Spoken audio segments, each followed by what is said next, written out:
Et salut tout le monde, du coup on est jeudi 30, c'est 2 jours avant l'ouverture, la première ouverture de la boutique. Et donc là il y a Victor qui vient, qui est l'artisan qui fait les meubles, qui vient livrer les meubles. C'est parti.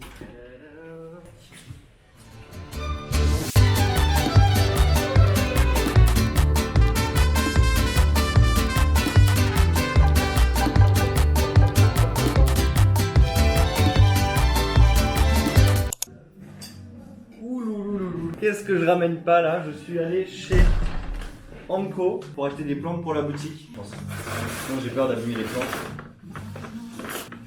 Voici la première. Alors moi j'ai pas pris des plantes rares. Hein, parce Elle que est trop mignonne. Genre, une minuscule ça vaut 60 €, tu vois. Croisé. Et genre je l'ai trouvé trop beau. Mais regardez-moi un peu, genre les feuilles là. On dirait un camouflage camo de l'armée, je trouve. Elle a des petites couleurs dans les feuilles. Et du coup je me suis dit qu'on allait prendre un pot coloré aussi. Il va là, je pense. Ouais, elle rentre super bien dans le pot blanc. Ouais, clairement. Bon alors après comment... Hop, hein, peut-être comme ça, voilà. Hier soir Patrick il est passé et il a dit... Il y a celui-là qui se cale ici. Voilà, comme ça. Ah, Donc, pas mal porte, du tout. On la laisse ouverte. Le petit banc.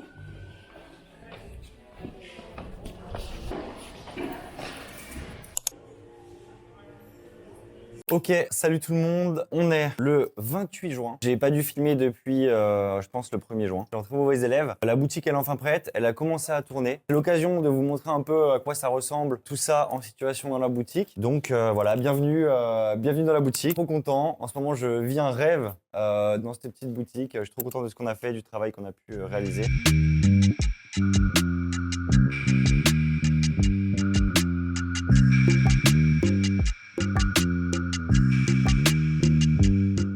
Ce que j'aime bien avec ma petite boutique, elle est parfaitement à l'image de Bizarre et à mon image aussi, puisque c'est un mélange d'artisanat et de seconde main. Donc on a autant des meubles de seconde main, comme on a pu voir qu'on a chiné, mais on a aussi de l'artisanat, puisqu'on a fait appel à un artisan du coup de Lyon, qui a réalisé des meubles, alors certes avec du neuf, mais au moins c'est aussi quelque chose qui est cool de pouvoir donner de l'argent à un artisan qui fait les choses sur mesure. C'est vrai qu'il y a quand même une petite partie neuve, c'est tous les panneaux Ikea sur lesquels on a mis les œuvres. Ça, j'avoue, je plaide coupable, c'est du neuf. Donc c'est parti, on commence sans plus attendre. Quand vous rentrez, déjà, face à vous, il y a juste ici toutes les œuvres des artistes que vous pouvez choisir. Une fois qu'on a choisi notre œuvre, l'étape numéro 2, c'est de choisir un vêtement. Donc on vient ici, et là, il y a tous les vêtements qui sont disponibles à la customisation. Putain.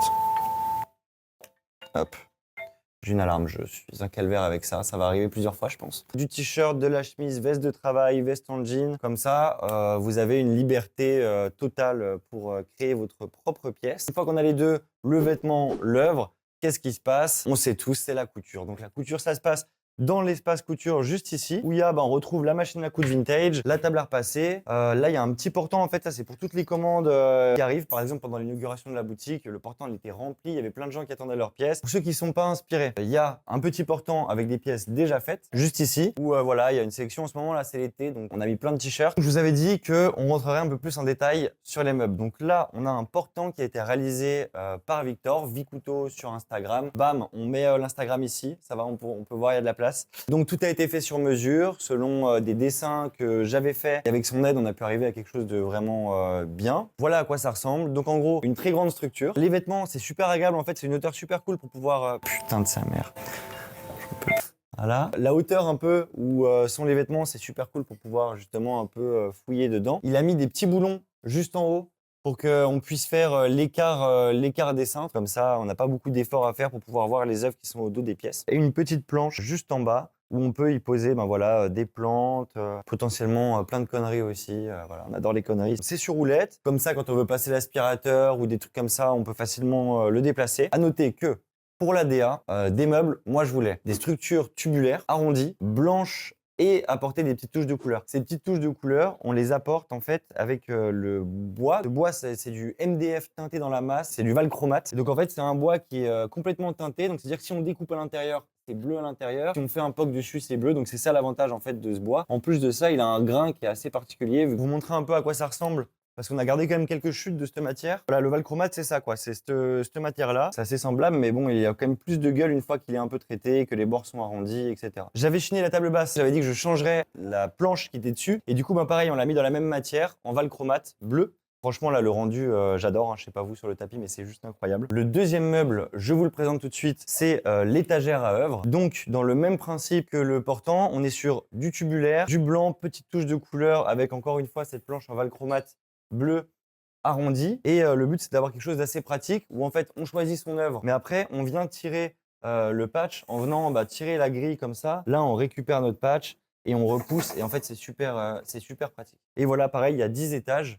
Comme il y a 10 artistes maximum dans le choix des œuvres. Le dernier meuble, c'est ce comptoir. Donc voilà, il est un peu différent de tout ce qu'on a pu voir avant. En fait, on voulait un comptoir qui est sur des tréteaux pour rapporter un peu ce côté atelier. Donc voilà, il a été assimilé à plein de choses. Donc une tropézienne, une tarte au citron meringuée, un coffre arrière de voiture, voilà, d'une break. Et donc voilà, on a encore une fois du Valchromate. Cette fois-ci, il n'est pas bleu, donc c'est du MDF. Jaune. Et pareil, il est arrondi, donc on a 2 planches arrondies comme ça, les unes sur les autres, avec en plus de ça une petite planche en bois flexible et très légère qui vient apporter un arrondi aussi juste ici, puis cacher un peu toute la partie comptoir à l'intérieur avec la caisse, des documents, les certificats d'authenticité, etc.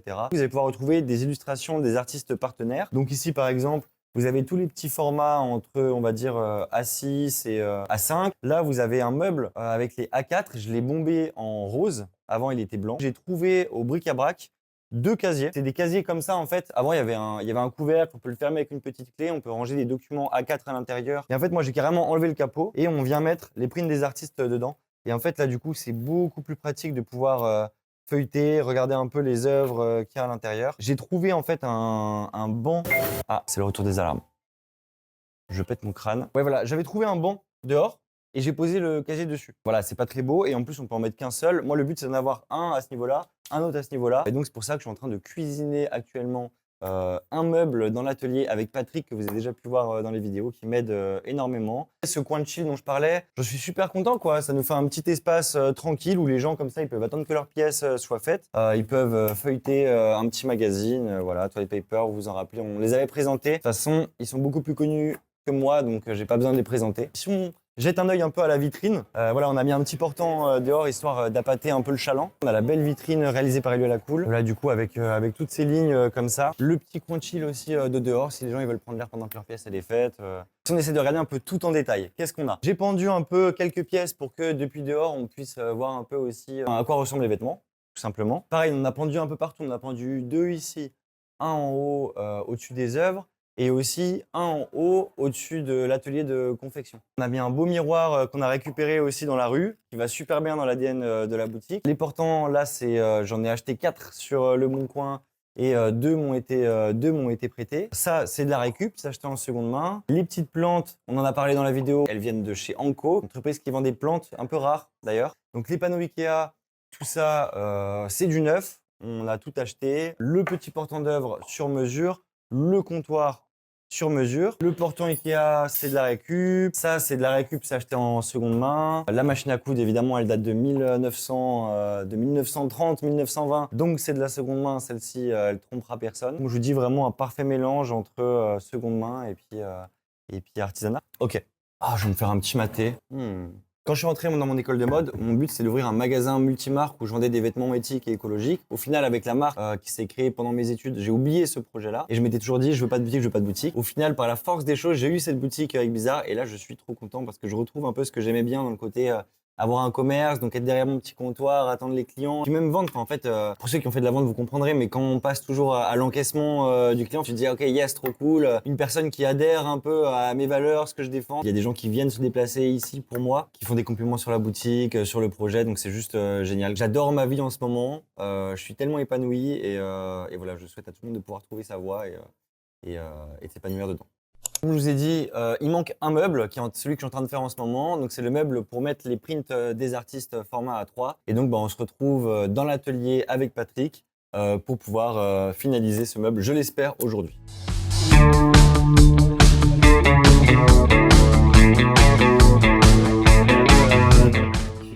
Donc là, on fait ce meuble-là. ça c'est une tranche.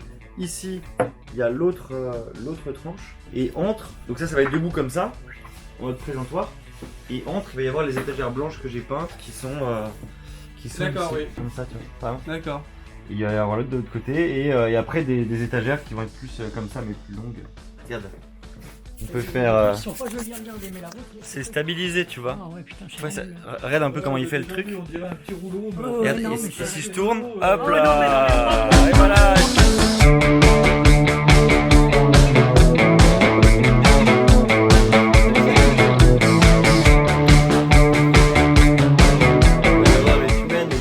J'étais sûr qu'il on allait reste la- des humains. Oui, mais continue à graver ton corps. Pas de problème.